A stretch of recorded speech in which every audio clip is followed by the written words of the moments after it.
Mwabyumvishe ni wa munsi mwiza ya saha mukunda, ni cya kiganiro ijuru ntirikorerwa kinyura kuri radio mukunda ariyo Kantere FM. Tubashimira cyane ko muduha umwanya ungana n'isaha yose guhera saa 2 kugera saa 3 kugira ngo tuganire namwe ku ijambo ryiza, ijambo ry'ubutumwa bwiza, ijambo rikiza, ijambo ribohora, ijambo rikura mu rupfu rikageza mu bugingo buhoraho. Uwo mwumva ubaganiriza ni Emile Nshimiyimana, nkaba ntari mushya mu iki kiganiro ijuru ntirikorerwa. Tubibutsa ko kandi kinanyura kuri YouTube channel ijuru ntirikorerwa TV, kubakoresha imbuga nkoranyambaga mwashaka icyo kiganiro rwose mwashaka iyo channel mugakurikira ibiganiro bitandukanye bica ku iyo channel, birushaho gusobanura uburyo Imana yatanze ijuru ku buntu biciye muri Kristo Yesu. Amen. Mu kiganiro rero ndi kumwe n'umwene data nawe utari mushya, mumenyereye, muzi, mukunda. Reka rero abasuhuze ubundi twinjire mu kiganiro, ariko muzi neza aho muri kuganira. Karibu. Yego, nanjye Imana ndayishimiye ko yemeye ko nanone ngaragara cyangwa se numvikana kuri izi mikoro za radio Kantere FM.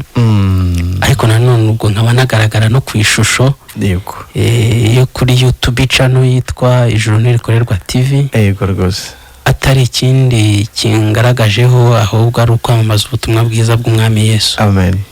Ari ukunanirwa kwihererana inkuru y'agatangaza yakorekeye mu mutima wanjye ubwo nahishurirwaga ibyo Yesu yankoreye. Amen. Amazina rero nitwa Niyonkuru Focus. Nakijijwe n'umurimo Yesu Kristo yakoze. Amen. Hanyuma rero umwami antije gukomeza kuba nyiriho hano ku isi, ko namamaze iby'ibyo byiza yangiriye. Amen. Imana ihimbazwe. Amen. Foka ivuze ngo wakijijwe n'umurimo umwami Yesu yakoze. Wakize iki? Yego. Icyo umuntu akira, ariko kandi icyo nakize ni urubanza rw'ibyaha mu mutima wanjye. Yego. Nakize urubanza rw'ibyaha. Yego. Ubu ngubu mu mubare w'abazarimbuka ntago mbasha kwiyumvamo. Nibyo, ariko umuntu yanibaza urwo rubanza rw'ibyaha rwari rwatewe n'iki? Yego rwose mwene data arakoze. Yego. Urubanza rw'ibyaha narwumvishe nyuma. Ntekereza yuko ari njye warwiteye. Igihe narwumvaga nyirizana namenye iby'ubutumwa bwiza. Nari nzi neza yuko ari njye winaniwe, wanze gukiranukira Imana. Naho ubundi by'Imana ivuga byumvikana kandi bishobora no gushyirwa mu bikorwa. Ariko nyuma ubutumwa bwiza bwambwiye yuko burya ikibazo atari njye.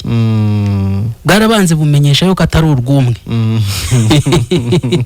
Ko burya uko nananiwe ari nako n'abandi nabo bananiwe. Ariko noneho bunanyimenyesha yuko urubanza rw'ibyaha rudakomoka mu byo nkora, ahubwo rukomoka mu wundi we. Yego. Kuko wundi we ari untera gukora ibyo nkora. Ni urubanza rw'ibyaha ndashe ku ntego mwene data, rwakomokaga gusa kuko banarakomotse kuri Adamu. Yego.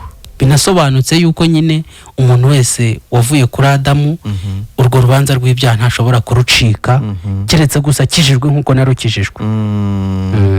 Nibyo, ni urubanza wavukanye. Wavutse uri umunyabyaha ku bwa Adamu. Yego rwose. Ariko navuka ukatiwe. Uvuka uciriweho iteka, aricyo cyitwa kujya mu nyanja yaka umuriro n'amazuku, cyangwa se kurimbuka. Yego. Kw'abanyabyaha cyangwa se kujya Gehinomu. Ni ikintu umuntu wese avuka akatiwe. Yego. Yego. Ntago ari ibintu umuntu yandura akuze. Yego. Turanamenyesha n'abatabizi ko bakatiye. Yego. Ko rwose bakatiye. Yego. Nibyo. Nibyo, hadashingiye ku bwinshi cyangwa ubuke bw'ibyo umuntu yakoze. Bw'ibyo umuntu yakoze. Umuntu wese avuka ari umunyabyaha akatiye ari uwo kujya mu nyanja yaka umuriro n'amazuku. Nibyo ibyanditswe byera bivuga. Biravuga ngo igicumuro cy'umuntu umwe. Yego. Cyatumye abantu bose bacirwaho iteka. Abaroma 5:18 na 19. Yego rwose. Ubwo havuze ko igihe Adamu yacumuraga yego Imana yahise ifata umuntu uwo ari we wese ihita iciraho iteka iravuga iti nawe nta gashya azazana kubera ko sekuruza acumuye nawe azamukomoka hari umunyabyaha. Ubwo byumvikane ko abaduteza amatwi ntago witwa umunyabyaha ngo uhabwe umuriro igihe ukoreye icyaha, ahubwo ukora icyaha ngo kikugaragarize yuko uri umunyabyaha wanagenewe kurimbuka. Nibyo rwose. No mu Befeso mu gice cya 2 Pawulo avuga ngo no ku bwa kavukire yacu cyane mutwara abo kugirirwa umushinya nk'abandi bose. Mbese nta kindi kintu bishingiyeho kubw'iyo kavukire gusa yo kwa irahagije. Bivuze rero ko igihe cyaje kugera noneho umenya aho urwo rubanza rwarangiriye. Yego. Wasanze ari hehe? Yego. Mbere najyaga njijwa nkatekereza yuko ndi umukandida mu bantu bashobora kwikuraho urwo rubanza, cyane ko najyaga nanazi yuko ari njye warwiteye, narenze yuko ari njye ugomba gufata iya mbere. Na Terimeza Agakiza twajyaga tuganira muri ibyo bihe zumvikanishaga umuntu icyemezo yafashe. Gukizwa no gufata icyemezo, akicara akavuga ati uyu munsi ndanzuye ndakijijwe. Mu materaniro magara agafata mikoro ati njye nafashe icyemezo itariki n'iyi nicyo gihe nakijijwe. Nanjye numvaga ko hari igihe kimwe nzafata icyemezo hanyuma ibyo bikarangira, ariko sinasibaga kugifata. Wowe uduteza amatwi duhuje story unyumve neza, ntago natinyaga kugifata. Ndetse hari n'ibyumba byinshi twajyaga tujyamo kugira ngo turamforuse cya cyemezo twafashe, ariko twamara kugifata nyuma gatoya tukayoberwa kuko niba twagifashe bikaba ngombwa ko twongera tukivugurura. No kuvuga ngo umuntu ufite agakiza nkako nahoranye buri gihe aba yumva bizaca mejo mu kanya kagiye kuza, hari imbaraga zigiye kuza noneho zikamurinda gukora icyaha n'igisa nacyo. Ntago aba gafite aka kanya, abavuga ati mfashe igihe mu ntambara, igihe n'igihe runaka hari igihe nzatsinda. Nyuma rero urambwiye uti waje kumenya ko byakemukiye.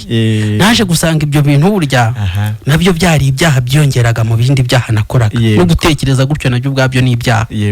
Ahubwo menya yuko ku bantu bidashoboka, ahubwo ku Mana ariho honyine bishoboka. Namenye rero ko ku Mana bidashoboka gusa, ahubwo Imana yanabishoboye, yamaze no kubikora. Ibikora ubwo yafataga ibyaha byanjye byose aho biva bikagera na kamere bikomokamo. Ubwo ni ukuvuga ngo yafashe kamere nyirizina, ubwo n'imbuto zayo bigenderamo. Ibibara kuri Kristo umwami wanjye. Hanyuma Imana ibimuziza nk'aho ari we wabikoze. Biravuga ngo yashenjaguriwe gukiranirwa kwanjye, igihano kimpesha amahoro cyari kuri we. Ninjye ndi gutanga ubuhamya. Nuko noneho banza kumenya ko burya mfite ubwoba bwo kuzahanirwa ibyaha byanjye, kumbe ibyaha byanjye hari uwamaze kubihanirwa nkaba ntari nsanzwe mbizi. Nyine ni ukuvuga ngo hari umuntu waje ajya mu gihano cy'ibyaha byanjye, arangije arabihanirwa neza birarangira, kugeza n'ubwo Imana ivuze ngo ibyaha bye n'ubugome bwe sinzabyibuka ukundi. Abaheburayo 10:17 mwene data. Imana ihamya yuko ibyaha bya fokasi n'ubugome bwe itazabyibuka ukundi, nyamara ntibyirengagije. Ahubwo nahishuriwe ko igihe Kristo yahanwa nawe nteze amatwi ubyumve neza, yahanirwaga ibyaha byanjye byose hatavuyemo na kimwe. Ndangije ndebye muri cya gihe ndavuga harya nzahanirwa iki? Nsanga icyo nari guhanwa Kristo yaragihanwa. Arakarimba twajyaga turirimba ngo Yezu wemeye gupfa umeze nk'intabwa, urwo twari dukwiriye ni wowe rwahamye. Nkabyumva, ntago nabyumvaga icyo gihe, ahubwo naje kubyumva nyuma noneho ko burya urwo nari nkwiriye ari Kristo rwahamye. Urwo wari ukwiye n'urwo rubanza rw'ibyaha cyangwa se imyanzuro y'urwo rubanza. Yego. Mbese igihano cy'urwo rubanza rwagutsinze, igihano wari ukwiye cyahamye Yesu Kristo. Nyamara ikintu gitangaje cyamuhamye yarakoze ibyiza gusa. Adafite kamere nk'iyo mfite cyangwa nk'iyo duteze amatwi ufite. Yarakomotse mu ijuru, abyarwa na Mariya, abutarasamanywe icyaha. Byumvikane neza, niwe wenyine utarasamanywe icyaha cy'inkomoko wabayeho. Bivuze ko atigeze anagikora. nditegereza neza nsanga burya ibyiza Yesu yakoreye mu isi ntiyabihembewe, ahubwo yahaniwe ibibi njye nakoze. nibyo nongeye kureba mu byanditswe nsanga Bibiliya imbwira yuko burya Yesu yari umucunguzi wanjye. niko birivuga ngo ahubwo batsindishirizwa n'ubuntu bwayo yego ibibahereye ubusa kubwo gucungurwa kubonerwa muri Kristo Yesu. 3:24 cyane rwose. ndavuga nti burya Yesu yaje kuncungura, ntago yaje gukora neza ngo bandebereho, ntago yaje kuzuza byose ngo atanga urugero ngavuge ngo foka nawe ni wuzuza byose nkuko nabyujuje nibwo uzajya mu ijuru. mbere nuko namufataga, ariko naje kumenya yuko Yesu ataje kumbera urugero gusa mu isi, ahubwo by'umwihariko yaje kumbera umucunguzi. amen. umucunguzi bivuze iki? bivuze ko yagiye mu gihano cyane nagombaga guhanwa, nkajya mu gihembo cye yagombaga guherwa. aho hantu reka tuhatsindagire. uwo dukurikiye ndabizi, ariko ubutumwa bwiza buri so simple, buri simple cyane. mbese ni ibintu byoroshye, iyo Imana iguhaye kubyumva uhita wibaza n'icyo wavunikiye kuva kera. ngerizera ubutumwa bwiza narigaye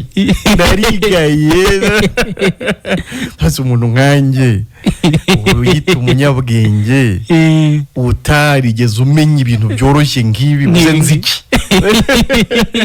kandi nari nzi Bibiliya pe, narasomaga nkuko nawe dukurikiye waba uri umusomyi cyane, nka Nikodemu tubona mu Evanjiri ya Yohana mu gice cya 3. mwene data ntaguciye mu ijambo, ngewe ubutumwa bwiza nabwakiriye maze gusoma Bibiliya inshuro 3.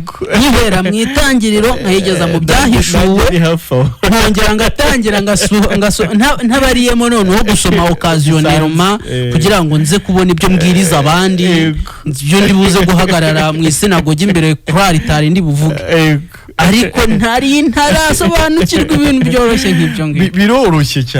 biroroshye cyane nyine, cyakora ibidashobokera abantu kumana birashoboka nk'ubufindo. ni amagambo makeya umuntu yumva Imana ikamuha kuyizera agakizwa. niyo mpamvu abantu batangajwe na ba Petero batize, bari abarobyi, babona barahamya mu mbaraga nyinshi abanyamusozi.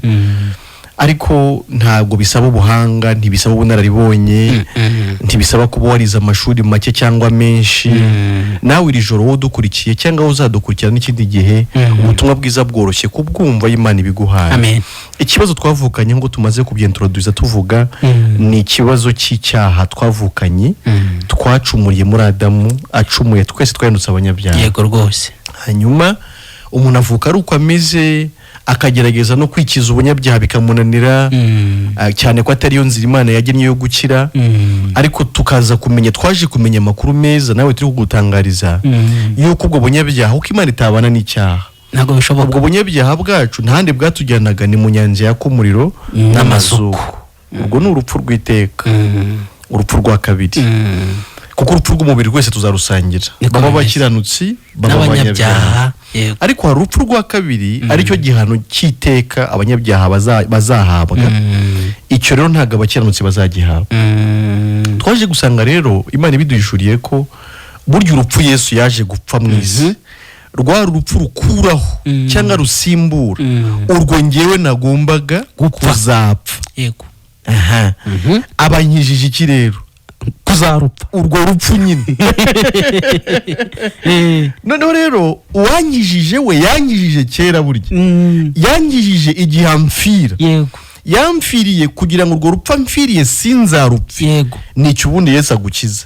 agukiza kujya mu nyanja yaka umuriro n'amazuku. agukiza urwo rupfu rwa kabiri, agukiza kujya Gihenomu. we rero uwo murimo yarangije kuwukora, kandi yarawugukoreye, ni wowe wawukoreye, akuzi neza. yego rwose. wowe ahubwo icyo utegereje cyangwa se icyo usabwa uyu munsi ni ukwizera ko hari uwagukijije. ese ubundi iyo umuntu avuga ngo yizeye Yesu aba ashatse kuvuga iki? wavuze uti nkizera narisetse. nanjye narebye imyaka isaga 27 nari imaze ndi umukristo. ndavuga nti haryo ubundi nari umuki. ubwo bukristo bwawe igisobanuro cyabwo cyari iki? iki? kuko abantu benshi uyu munsi mugani wawe bishimira gusa kwitwa abakristo ariko bakaba abakristo batigeze bakizwa n'uwo Kristo mbere yuko nizera Kristo w'icyo gihe. Icyo gihe nkizi ko nizeye Kristo kandi ntaramwizeye. Yego. Umuntu yizera Kristo ari umunyabyaha. Yego. Akaguma kuba umunyabyaha. Ni ikibazo gikomeye. Ukizera Kristo ufite ubwoba bwo kujya mu muriro. Wumva umuhungiyemo. Wumva uhunze uti ntazarimbuka. Ariko wanagera iyo ujya n'undi ukaguma kugumana ubwo bwoba bwo kuzarimbuka nanone. Aho hantu baratuma dusoma umurongo umwe gusa wo mu Baroma 10:10. Yego. No umurongo woroshye cyane kumva. Abaroma 10:10. Yego. Kuko abantu benshi nyine bavuga ko bizeye Yesu ariko byabagize iki? Byabahinduye iki? Aho rero barabivuga. Abaroma 10:10. Abaroma 10:10 dusomye haranditse ngo kuko umutima ari wo umuntu yizeza akabarwaho gukiranuka kandi akanwa akaba ariko yatuza agakizwa. Simple. Ni ibintu byoroshye. As simple as that. Kuko umutima ari wo umuntu yizeza akabarwaho gukiranuka. None muravuga ko yizeye Yesu agakomeza kuba umunyabyaha. Tubwizanye ukuri. Hari umwanditsi w'igitabo cy'imuka Misiri yigeze acyurira izindi mana ari kuvuga ngo abazizera bazahwana nazo. Kristo wizeye ukaba ukiri umunyabyaha. Uwo ntago ari Yesu wavuye mu ijuru aje gukiza abanyabyaha. Ntago ari we. Nibyo narindi kuvuga ko nitekerejeho nanjye ndiyoberwa. Kuko hari igihe namaze numva ntakijijwe. Bitewe na story abantu bavugaga abakijijwe uko baba bameze. Abari mu idini runaka wenda yo mwuka banuzuzwa mu buryo butandukanye.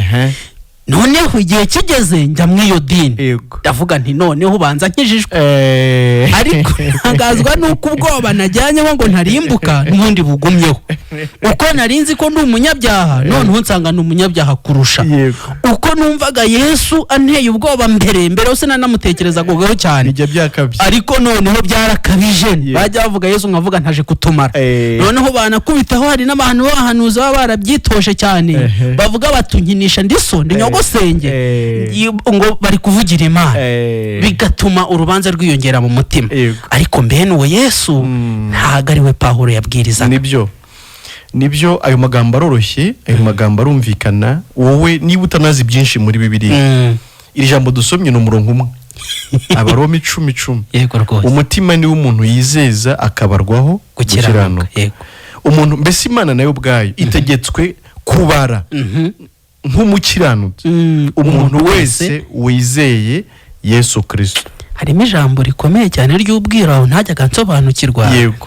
Biba byiza wa mugani Imana ishimwe ko yatutekereje ko turabo kwizerwa ikaduha uyu murimo. Yego rwose. Nuko aho abantu bababariye natwe twarahababarira. Hari ijambo ryansobaga. Kubarwaho. Ni ibintu barwaho utari ufite. Ni ibintu barwaho utakoreye.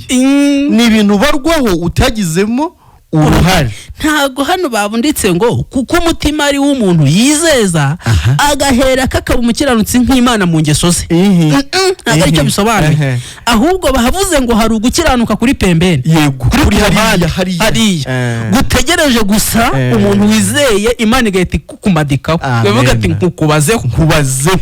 Byumvikane nk'uko Kristo yabazwe nk'ibyaha byawe akabipfira bigakunda. Bibutse ko nta na kimwe yakoze ahubwo yabibazweho. Nta na kimwe yakoze. Tekereza kuri iryo jambo duteze amatwi. Kristo yabazweho ibyaha byawe arabipfira birakunda. Imana irabimuhanira kuko gusa yemeye kubibarwaho. Ubwo nibwo buryo nawe wizera ugahita ubarwaho gukiranuka kw'Imana. Iyo tuvuze gukiranuka kw'Imana ni iki? Ibyanditswe bigaragaza yuko Kristo yavuye ku Mana ari umwana w'Imana nyakuri. Bikatwereka yuko nta kamere y'icyaha yavukanye. Bikatwereka ko imibereho ye yose yayimaze akiranuka ku gato no ku kanini. Ijambo ry'Imana rikavuga yuko yavutse atwarwa n'amategeko kandi ayubahiriza yose agamije gucungura twaba nayo. Ibyiza byose Yesu yakoze yageze ku ntego nyumva neza. ibyiza byose Yesu yakoze wongeyeho n'ivuko rye rikomoka ku Mana n'iby'Imana ikubaraho ikakubonera mu byo Yesu yakoze 100% byo gukiranuka bitarimo icyaha na kimwe, nk'uko igihe Imana ihana Yesu yamuboneraga muri ibyo byawe byanduye bibi 100% ikabimuziza rwose. Byumvikane harimo kugurana. Yego ako niko gahinzi no kugurana, ako niko gamodo pass cyane. Kristo yakoze neza, yavutse neza, akora neza, ntiyahembwa ahubwo arahanwa. Wowe uvuka nabi unakora nabi, dore ari kuguha gukiranuka ngo guhemberwa. Wibera umukiranuka nawe uzagiye mu ijuru. Kandi reka tuvuge iki, nyine mbere yuko umuntu yizera Yesu aba ari umunyabyaha cyane. Iyo wizeye Yesu rero hari igihe umuntu avuga ati ndi umukristo. Ikinyuranyo cy'umunyabyaha ni umukiranutsi. Yego rwose. Kuko umuntu atinyuka guhamya ko ari umukristo kuko ni popular, ni ibintu bigezweho umuntu wese yumva ari fier yo kuvuga. Hari n'ababicisha amaco y'inda kugira ngo abantu babagirire icyizere, kaba ati ngende umukristo simpenda. Ibyo rero ni ibintu byabaye nkaho ari rusange ku bantu benshi, ariko kuba umukiranutsi byo ni ibintu bitamenyekanye. Kandi nicyo ukeneye kugira ngo uzajye mu ijuru. Kwirata kuri umukristo ariko ukaba utari umukiranutsi, ibyo ntacyo bimaze. Ijuru ni ry'abakiranutsi. Amen. Kandi bambaye gukiranuka kw'Imana 100%. Ni ukuvuga ngo bagaragara nk'uko Imana igaragara. Urakoze cyane. Mu by'Imana yakoze mbese. Kuko nyine nabo bazabana nayo bazaba bafite gukiranuka nk'ukwayo. None rero nk'uko umuvandimwe yaramaze kubisobanura, ubunyacyaha twavukanye Imana yarabutwambuye. Amen. Ibwambika Yesu Kristo. Yesu ahanwa nk'aho ari we wakoze ibyaha kandi nta cyaha yigeze akora. Gukiranuka kwa Yesu Imana irakumwambura, irakutwambika kugira ngo natwe tujye mu ijuru nk'aho ari twe twakiranutse 100%, nyamara tugendeye kuri visa, kuri tike ya Yesu Kristo. Burya misiyo yo gukiranuka kwa Kristo si ari ukutwemeza. Naho abantu bamutangariraga bati nta wakora ibimeze gutya. Yohana 3 niko Nikodemo yavuze ati kuko nta ubasha gukora imirimo nk'iyi ataravuye ku Mana. Burya si yari yo misiyo, ahubwo misiyo yari yo kugira ngo abone ibyo kuduha biduhesha ijuru. Ikindi cya kabiri kwari ukugira ngo nanapfa bizabe ikimenyetso simusiga ko atizize kuko nta cyaha yigeze akora, ahubwo bizabe bigaragaje ko wa mugani ari ibyaha byanjye n'ibyawe azize. Niba atarakoze icyaha kandi agapfa urupfu rw'abanyabyaha, ni ikigaragaza ko wa mugani hari ibyaha by'abandi bantu yarazize, nk'uko igitambo cyose byagendaga kuva kera cyabaga kizira inenge ariko kigashyirwaho ibyaha by'uwacumuye, cyapfa kikaba gipfuye mu cyimbo cy'uwakoze icyaha. Yesu rero nabwo ntiyagombaga guhinduka igitambo mu gihe yari kuba afite inenge. N'ubundi gukiranuka rero kwiwe nanone byamugize igitambo kizima kizira inenge. Ariko itandukaniro ryiwe n'ibitambo bya kera nuko nanone ibyo byahoraga bitambwa, ariko akaba yaratambwe rimwe gusa agakuzaho ibyaha kwitamba, akaba tugize abere abaziranenge mu buryo bw'iteka ryose. Nibukije amagambo ari mu Baheburayo ibice 9. Igitambo cyabaga kimaze umwaka umwe. Kikabasha no gukuraho ibyaha ariko mu gihe kingana n'umwaka ibirenze. Kwari kubitwikira. Yari kubitwikira rwose. Kuko batangira bavuga ngo ntibishoboka ko amaraso y'amapfizi irahe nakuraho ibyaha. Yari kubitwikira. Kandi bikabitwikira umwaka utarenga. Umwaka washira bakazana ikindi kimaze umwaka. Kristo rero kuko ahoraho iteka. We noneho yabikuyeho. We isezerano rya kera ryari igicucucucu kirishya. Ibya kera byaratwikirwaga, ariko noneho Kristo we ni ntama w'Imana ukuraho ibyaha by'abantu, kandi noneho we akabikuraho by'iteka ryose. We yarabizize kandi Imana ihamya yuko itakitubaraho ibyaha kubera igihano Kristo ubwe yahanwe. Amen. Wowe rero duteze amatwi niba gukureho iterabwoba. Yego. Yesu ntago yazize ibyaha byawe nawe ngo uzabizire. Nibyo. Reka tubanze duhere kuri iki. Be gupfobya urupfu rw'umwami wawe ari nawe mwami wacu. Amen. Yesu ntiyazize akarengane. Yego. Yesu ntiyazize ubusa. Yego. Ntago yazize ko Yuda yamugambaniye. Yazize ibyaha byanjye, ntangazwa cyane n'imbabazi ze. Yazize ibyaha byanjye. Amen.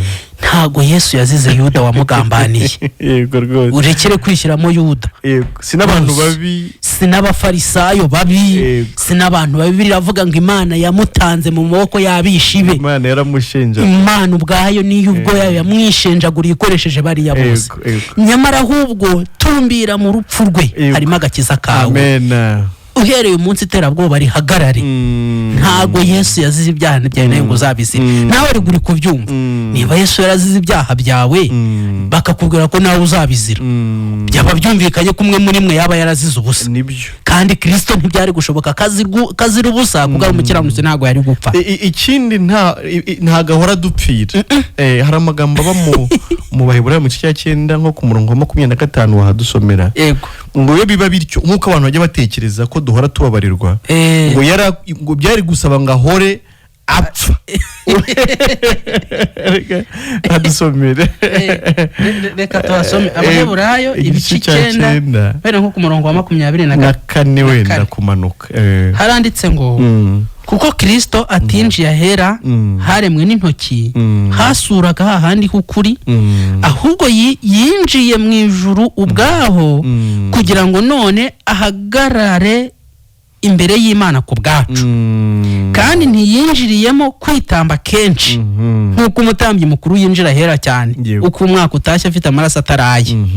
Kuko iyo biba bityo aba yarakwiriye kubabazwa kenshi uhereye ku kuremwa kw'isi. Ahubwo none abonetse rimwe gusa ku mperuka y'ibihe kugira ngo akuzeho ibyaha kwitamba. Kuzeho ibyaha kwitamba. Amen. Uduteze amatwi Kristo yaritambye. Ndabizi usubije yego kubera ko yabizi ko yitambye. Rero dore icyo Bibiliya Imana ihamya mu byanditswe byera. Iravuga ngo kuriya kwitamba kwe ihwanye no kugukuraho ibyaha. Amen. Niyo umutima wawe wabikwereka, menya neza yuko mu ijuru hari umurengezi wabyishyizeho byose. Amen. Kandi ntahora apfa. Ntago yitamba kenshi. Yitambye rimwe, kandi icyaha gikurwaho nyine n'igitambo. Hejuru ngira ngo naho niba ugihari uharebe ku murongo wa 22 w'icyo gice uhadusomere. Haranditse ngo kuko ukurikije amategeko ibintu hafi ya byose byezwa n'amaraso, kandi amaraso atavuye ntihabaho kubabarirwa ibyaha. None se imbabazi abantu bahora baha abandi bazikura hehe? Amaraso atavuye ntihabaho kubabarirwa ibyaha. Yesu rero ntahora amena amaraso, ahubwo yayamennye rimwe, n'imbabazi twazihawe rimwe, ngo bibe bihagije iteka ryose. Niho turi guhera tubwira abantu ubutumwa bwiza bw'imbabazi zabonetse, kandi rimwe gusa bikaba bihagije iteka ryose. Nshuti wowe uteze amatwi Country FM aka kanya mu kiganiro ijuru ntirikorerwa unaturira kuri YouTube channel. Yego rwose. Imana yarakubabariye muri Kristo Yesu. Kandi Kristo Yesu amaraso ye yamenetse ku musaraba igoroko tutarabaho yavuye ku bwawe, kuko yamenye kera utarabaho yuko uzabura umunyabyaha. Yemera gutambirira ibyaha byawe kugira ngo Imana ikubone nk'uwera, itabirebeye mu byo ukora ahubwo ibirebeye mu gikorwa kimwe gusa Kristo yakoze, icyo gihe kikaba gihagije kugeza iteka ryose. Amen. Reka rero dusangire ijambo. Yego. Iyo nkuru nziza tuyisangire n'abadukurikiye, nabo batubwire uko bari kubyumva, batubwire amashimwe bafite ku Mana. Ariko n'ufitemo gushidikanya yongera abaze kugira ngo turusheho kumufasha gusobanukirwa, wenda hamwe no gushaka kw'Imana ibe yamusobanurira, abe yakira nk'uko natwe twakize. Dufatikanye nawe gushimira Imana amena. Nimero ya MTN nkuko bisanzwe Yego. 0782 442 125. Yego. 0782 442 125. Hanyuma ya teriyo ni 078383 amazeru 5. 078383 amazeru 5. Reka twakire uyu. Alo. Amahoro bavandimwe. Amahoro. Ni Tuyisenge Karongi. Yego Tuyisenge. Yesu ashimwe. Tuvuje muri Kristo Yesu bavandimwe. Amen amen. Cyane ko n'iminsi ari myinshi bavandimwe urukumbuzi ni rwose. Birumvikana ariko urakoze nyine guhamagara basi tuganire gutya. Rwose rero nashimiye Imana kubw'ikiganiro nanone mwatugejejeho. Ariko nanone muri kugeza abakurikiye Country FM uburyo ki nanone babaho mu isi ariko bafite bidasubirwaho bitanyuze ku mirimo iyo umuntu yakora iyo ari yo yose ahubwo binyuze kuri Kristo Yesu. Amen. Nanjye rero ndi umwe muri abo banyamahirwe bafimbiye iyo kanzu y'ubutungane ya Kristo. Amen amen. Nanjye ubu ngubu nkaba ndi umuragwa w'ijuru binyuze nyine muri uko kwizera Kristo cyangwa se mu kwizera ibyo yakoze ku musaraba bikamanurwa no gukiranuka. Amen amen. Hari umuririmbyi ujya uvuga ngo shimwa Yesu umucunguzi, ngo shimwa Mana yamutanze, ngo ariko nawe Mwuka Wera wamutumenyesheje. Amen. Rero urumva Yesu niwe wakoze ibyo gukiranuka umwe ko muntu yose itashobora gukora. Ibyo ngibyo umuntu yabyizeye bikamuhanirizwa nyine no akabarwaho gukiranuka nk'uko mwasomye mu Baroma 10:10. Amen amen. Rero nta kintu umuntu yakora kugira ngo abe agende ijuru keretse nyine uko kwizera. Kuko umuntu ni umunyantege nkeya ahava akagera. Ikimenyimenyi akamara ageragejwe na Satani aratsindwa. Ariko Yesu yaje mu isi arageragezwa inshuro nyinshi ariko we ntiyatsindwa nyine. Yego. Yambaye akamero k'umuntu. Yego. Rero iyo ntsinzi cyangwa se uko gutsinda kwa Kristo ni twebwe yatsindiye. Amen amen. Yari ari gutsinda bye ahubwo ni twebwe yari ari cyangwa se ni twebwe yari ahagarariye. Amen amen. Sinzi abadukurikiye wenda sinzi wenda hari abantu bajya nko gufana umupira bikaba ngombwa yuko nyine ikipe ufana yitsinze wumva utahanye intsinzi cyangwa se ugatahana ibyishimo. Okay. Navuga nti rero abakurikiye Country FM niba harimo abafana ba Kristo bakaba bishimira iyo ntsinzi Kristo yatsindiye ku musaraba. Yego. Iyo ntsinzi n'ubundi irahita iba iyabo. Amen amen amen. Ni gukiranuka rero Kristo yakiranukiye hano mu isi bibahanirizwa no gukiranuka. Ni ibyo ngibyo umuntu yizera bikamuhanirizwa no gukiranuka kuko Yesaya muri 53 ku murongo wa 11 yaravuze ngo umuntu ngo aheshwa gukiranuka no kumenya. Ntabwo ibindi rero ahubwo no kumenya. Amen amen. Ibyo umuntu yamenya si ibindi ahubwo ni ukumenya iyi nkuru nziza nyine y'umukirika mu muntu. Amen amen amen. Abaho mu isi atuje umutima anezerewe bavandimwe. Amen. Rero bavandimwe ndanezerewe cyane gusa mba ndi kubashimira Imana ariko nkomeza nawe no kubasabira kugira ngo nanone mukomeze guhamya umwami Imana muri ubwo buryo. Ariko natwe hano i Karongi ntago dutuje, natwe nuko kuntu turi kuvuga ubutumwa bwiza Imana ihimbazwe. Amen. Murakoze muzasuhuze bende data b'i Karongi cyane. Umva ndabasuhuza abenshi turanabakurikiye rwose. Murakoze cyane. Kandi turabakunda cyane bavandi. Natwe turabakunda. Mugubwe neza mu mwami wacu. Mwene data abinyujije mu kigereranyo cyiza. Yego. Aravuze ngo Kristo yatsindiye igikombe. Yego. Twese abamwizeye intsinzi ni yacu turagiterurana. Ngo kuko umutima ari umuntu yizeza agaterurana na Kristo igikombe. Amen. Kababazwaho gukiranuka nyine. Allo Country FM. Allo. Kristo ngiye yatsindaga natwe twari dutsinze. Nitwe yaratsindiye. Ubundi kumwizera nicyo ngicyo. Allo. Hello? Yes. Hello? Yes, allo. Mwiriwe neza Country FM. Mwiriwe namwe. Jean Pierre. Yego Jean Pierre. Hano muri Yego turakumva. muri iki kiganiro cyanyu ijoro rikorerwa. Yego. So hari nagira ngo tuganireho mbabazi. Yego tubaze nta kibazo turagusubiza. Kuko mu by'ukuri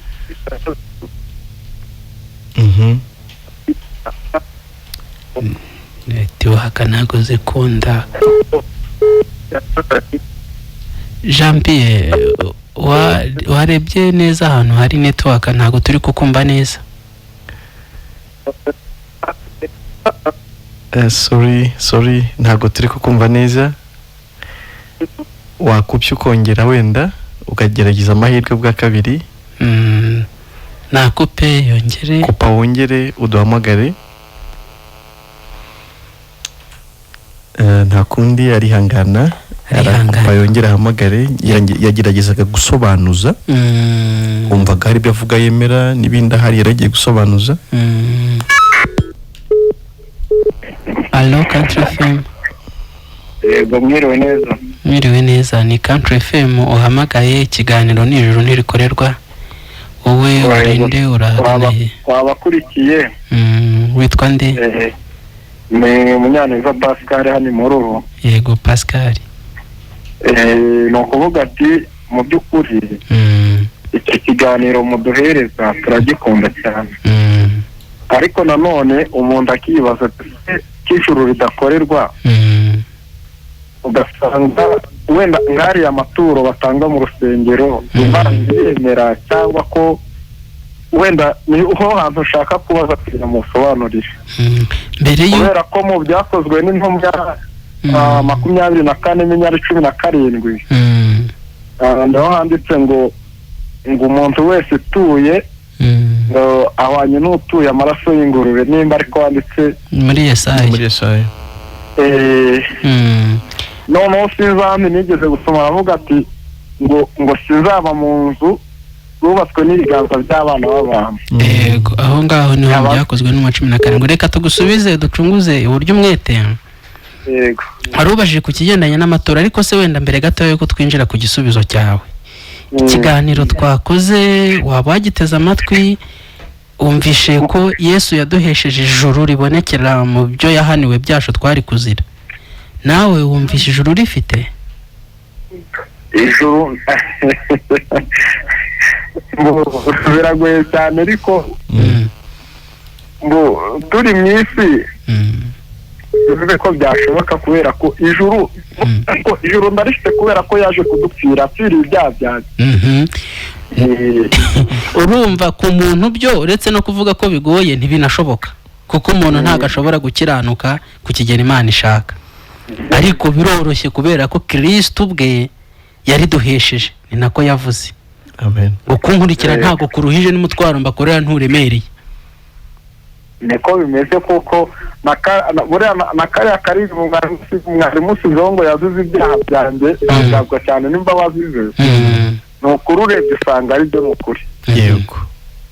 Gusa nanjye nicyo ndabyemera kandi arabyizera. Pasi. Yego. Icyo nicyo cy'ingenzi. Yego. Iyo wizeye ko ibyaha byawe byose Imana yabikuvanyeho ikabishyira kuri Yesu, ikabimuhanira, imbere y'Imana uhinduka umwere. Umuntu mbese Imana itabaraho icyaha. Noneho rero iyo wahindutse umwere cyangwa umukiranutsi ku Mana, ijuru wamaze kurigabana kubera icyo gusa. Hanyuma ibindi wakora ntago ari byo byaguhesha ijuru. Yabyo ubwo bubaye ijuru udatanze amaturo, ubonye ijuru nta maturo ajemo, nta cya 10 nta bindi. Sibyo? Ntabwo ndabyumva. Kandi ubuhindutse umwana w'Imana. Amen. Umwana mu rugo nta kiguzi bimusaba kugira ngo ahabe. Yego rwose. Burya rwose umwana afite uburenganzira bwo kuba iwabo, hatagize ikintu na kimwe akora kugira ngo yigure. Yego rwose. cyakora umwana uri mu rugo we ashobora kugira ibyaha akora muri urwo rugo ariko atabikora nk'umukozi ukorera ibihembo. Yego rwose. Atanabikora kugira ngo bamwemere, ahubwo abikora kubera ko ari umwana mu rugo. Burya umwana mu rugo ko agenda akura, agenda niyumvamo inshingano zo kugira ibyo akora mu rugo iwabo. Yego. Sibyo? Yego ndabyumva. Icy'ingenzi rero ni ukumenya Yesu waguhesheje ijuru, hanyuma nta yindi mitwaro akwikoreza. N'ibyo wakorera mu rukundo ni ukumwitura ibyo yagukoreye. Yego. Sibyo? Ubwo biravuze ngo umuntu wafata amaturo akayahuza n'ijuru aba ari umunyabinyoma, aba ari kubeshya cyane, aba ari kubeshya, kuko nanjye icyo kintu nari navuze ko kukibabazaho kabisa. Ntaho bihuriye, nta mafaranga watanga, nta kiguzi. Ni ko umuririmbyi avuga ngo mbese n'ikiguzi kitwatanga kwinjira. Waje kubera ko hari n'igihe n'aba bita abantu b'abakristo cyane, nk'urugero nk'aba bo mu masoko, ujya kumugurira ikintu ugasanga arakubwiye ati kiruzuye, wajyana kundi muntu ugasanga ntabwo cyuzuye, kandi yakweretse kuko cyuzuye ari w'imbere cyangwa se ari mwarimu, kandi ndakubwiza uko rero urumva iryo juru koko yaribona. Ntabwo ribonekera mu by'abantu bakora. Ikiguzi cy'ijuru nta wakibona. No gukiranuka k'umuntu kwamuhesha ijuru, ahubwo gukiranuka kuduhesha ijuru ni ugukiranuka tubonera muri Kristo Yesu. Amen.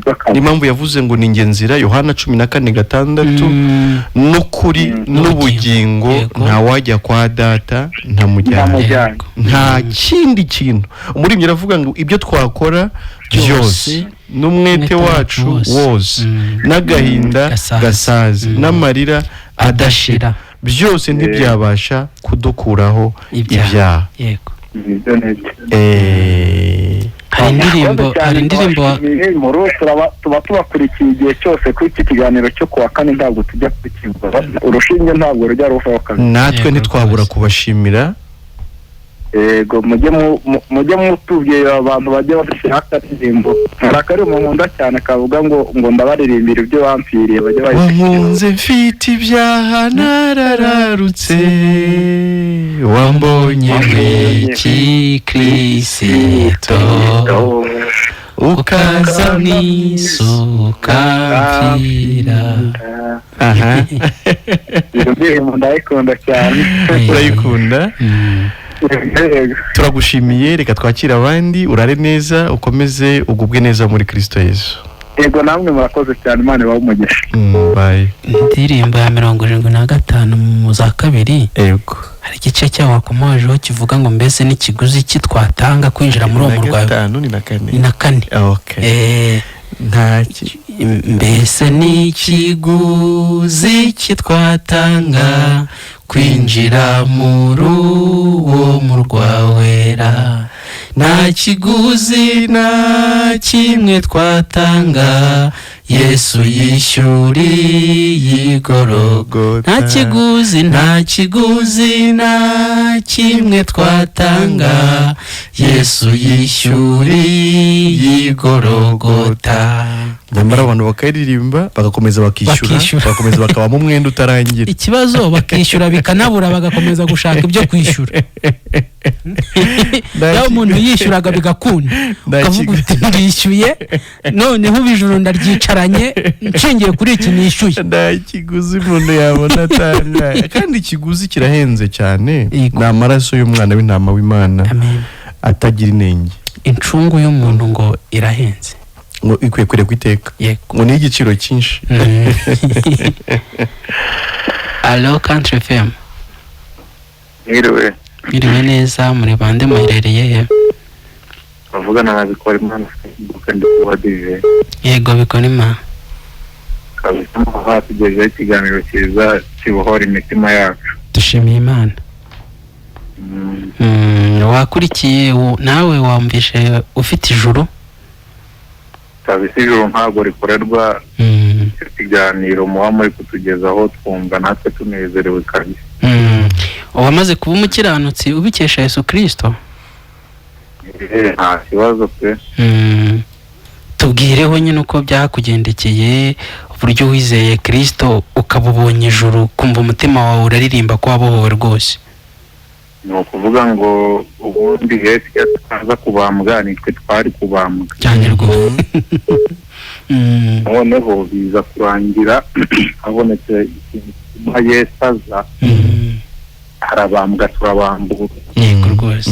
Umubabaro twari guhura nawo niwe wawubambye, aba aratwitangiye, ubu twarabohowe, nta kibazo, ijuru twarizeye ko tuzarijyamo, kandi Bibiliya iravuga ngo ntawe Uwiteka yigeze aremera kurimbuka, ahubwo twese yaturemeye ubugingo buhoraho. Ngo niyo mpamvu twizeye ijuru bidasubirwaho.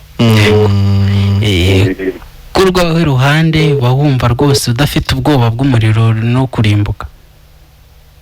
Reka ntabwo ibyo byashoboka, Yesu yarabikemuye ibyo ngibyo, aba yarabirangije. Amen. Bikorima tugushimiye Imana. Imana ishimwe cyane. Umuntu wizeye iyo nkuru nziza ni uw'agaciro kenshi ku Mana.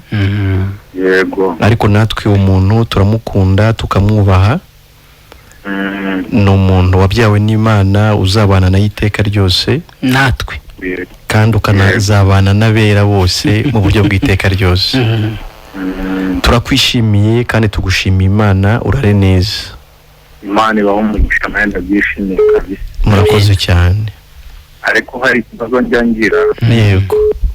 kandi njya mbahamagara mukinsobanurire, kandi n'abantu benshi babakurikira hari igihe bakibaza ariko ntibiriho neza, ariko mwazagerageza mukatubwira. Yego. Ese muteranira he nk'umuntu abe yazaza kubasura? Okay, ni ikibazo cyiza. Yego. Ujya uduhamagara mu gikari?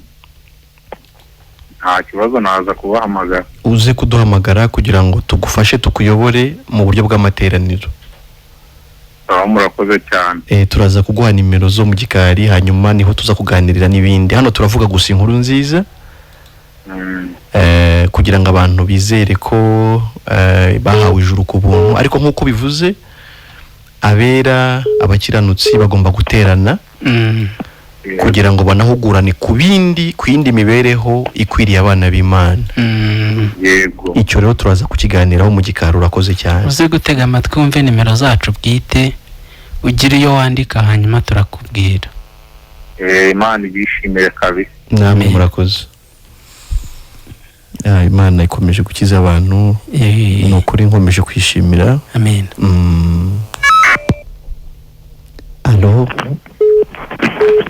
Alo Country FM.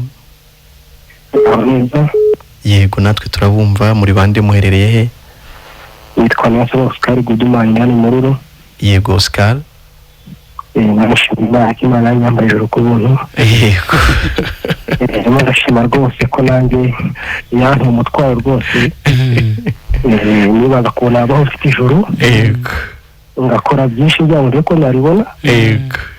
Ariko bibiza kwajya binaniranye. Yego. Ariko nza gusobanukirwa ko Yesu amenya amaraso kubwanjye. Yego. Mbabw'ubuzima bw'abantu. Amen. Nanjye ni umunezero mfite. Yego. Niyo nkuru nzafite gutangariza abandi bantu. Yego. Kubabwira ko ntacyo bakora. Yego. Ko Yesu ubwo yakoze byose. Yego. Imana ari budukeneyeho. Yego, amen. Murakoze cyane gufatanya natwe gutangaza iyo nkuru nziza y'imbabazi Imana yagiriye abari mu isi muri Kristo Yesu. Yego rwose. Mukomeze mugubwe neza, muruhukire mw'ubwo buntu bw'Imana. Amahoro y'Imana akomeze kuyobora imitima yanyu. Amen. Rwose ndabishimiye cyane rwose. Yego. Yego, murakoze cyane. Mujye munaduhamagara nyuma y'ikiganiro kuri nimero tuza kubaha kugira ngo dukomeze tuganire bitari no kuri mikro. Yego rwose. Murakoze mugubwe neza mu mwami wacu. Murakoze cyane. Namwe murakoze. Nazo mvuga ko Imana ari yo gushimirwa ku buryo ikomeje kubohora abantu. Ibitangaza bikomeza gukoreka. Kandi abantu bategereje nyine ibindi bitangaza. Ariko reka mvuge ngo umuntu iteka abagenda aremerewe n'ibyaha ngo ntihagire n'ikintu cyabasha kumumara umubabaro. Amafaranga menshi ntiyawukumara, umugore mwiza, umugabo mwiza, ufite amafaranga, abana beza, n'ibindi, igihugu cyiza waturamo cyane. Iyo umuntu amaze kwizera Kristo nibwo agira amahoro atigeze agira, nibwo agira ibyishimo atigeze agira, nibwo ubuzima buba butangiye, nibwo yatangira kubaho.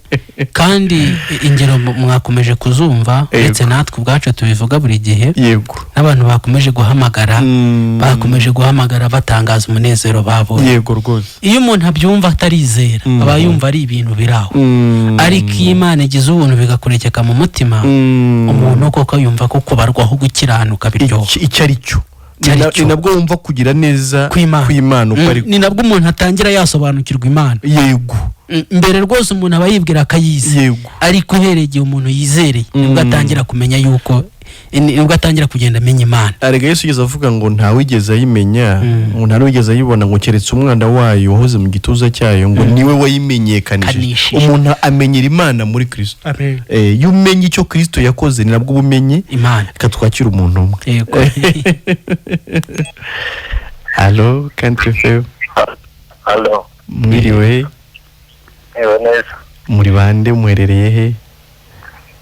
Reparateur Shagasha. Yego. Nanjye mba nicaye nyine mbateze amatwi. Yego. Ariko nyuma mfite n'ikibazo. Yego. No, ndabyemera ko wenda Yesu yadupfiriye. Yego. Tukabarirwa ibyaha byacu. Yego. Ariko igihe Yesu yapfiriye nari ntaravuga uko bisa kose. Yego.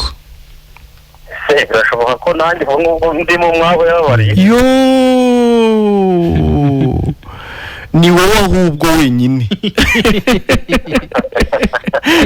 kubyumva neza.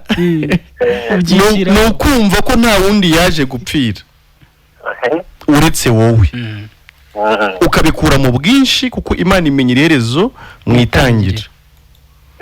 Imana ituma Yesu yari imutumye izi ko uzabaho, kandi kabizi ko uzavuka uri umunyabyaha kubera ya nkomoko yo kwa Adamu. Kubw'iyo kamere y'icyaha ukomora kuri Adamu, ukaba utashobora gukiranukira Imana. Ibyaha byawe rero Imana idakuyemo na kimwe, nibyo yafashe ibishyira kuri Yesu. Nubwo nari ntarabaho ariko yabisize kuri Yesu. Imuhannye ibira bimuhaniye kandi byose. None ko mbona hariho ukuntu nyine umuntu wumva ngo yakoze icyaha cyangwa se ngo yagiye kwihana mu rusengero, wowe ubwo ntaho biba bihuriye, we ntabwo nsi ibyaha. Hariho ukuntu wumva umuntu ngo yibye ahantu nubwo yaba atafashwe ariko wenda bakoze icyaha nk'uko tubizi. Yego. Ubwo tuvuga ko nta kintu icyo yakora cyose nta cyaha barimo gukora. Ibyaha ni ibyaha, ibyaha ni ibyaha, sibyo? Ahubwo iyo wizeye Kristo nyine ubabariwe ibyaha, ukabaho warababariwe. Noneho rero nta nubwo bivuze ngo ubwo wababariwe ujye kubikora, kubera ko nta nyungu yo gukora ibyaha. Urimo kubyumva? Ariko icyo dutangaza kwizi mikoro za Country FM nuko ibyo byaha byawe byose hatavuyemo na kimwe ari byo Yesu yazize burya. Ku Mana ukabarwa nk'umwere kandi mu buryo bw'iteka ryose. Ubwo ariko nk'umuntu wabasha kuba yakora icyaha, umugana wawe nk'uko bivuga ati gukora icyaha si ngombwa. Yego. Bivuze ngo wagikora n'ubundi ngo yabagikoze, ntabwo n'ubundi byaba byiswe ko yababuriwe. Ntabwo byaba bivuze ko yababuriwe. Icyo uvuze nicyo. Ntibyaba bikuyeho imbabazi, ariko icyaha kigira ingaruka mu buzima bwacu bwa buri munsi. Wabyumvise? Nabyumvise. Icyaha nubwo twabibabariwe byose, ariko ibyaha ubwabyo ni bibi. N'ikimenyimenye cy'ukuntu ari bibi nuko ari byatumye Yesu apfa. Tugomba no kubyanga urunuka kubera ko byicishije umwami wacu. Aho giye nakumvikana nawe najyaga nkabahamagara mukakumfata, ariko nyine simbashe gusobanukira. Ntabwo tuba twanze gufata mama, ahubwo nuko abahamagara bari benshi. Urumvikana ko abantu bagombye kureka gukora ibyaha batagendeye kuko bababariwe. Urakoze cyane rwose. Urakoze cyane. ngaho naye mbateze amatwi. None iyo wumvisha icyo se noneho wumvisha bikunguye icyo ubu ko bisa ko icyo binyunguye numvise ko nababariwe ariko kuko nababariwe ntibivuze ngo ngomeze muri byaha. Ubwo wababariwe se noneho waba ugishidikanya ko uzajya mu ijuru? Ntabwo nabishidikanya ko ntazajyayo da. Urakoze cyane. Noneho rero ugubwe neza, sawa namwe mu ijuru tuzahurirayo.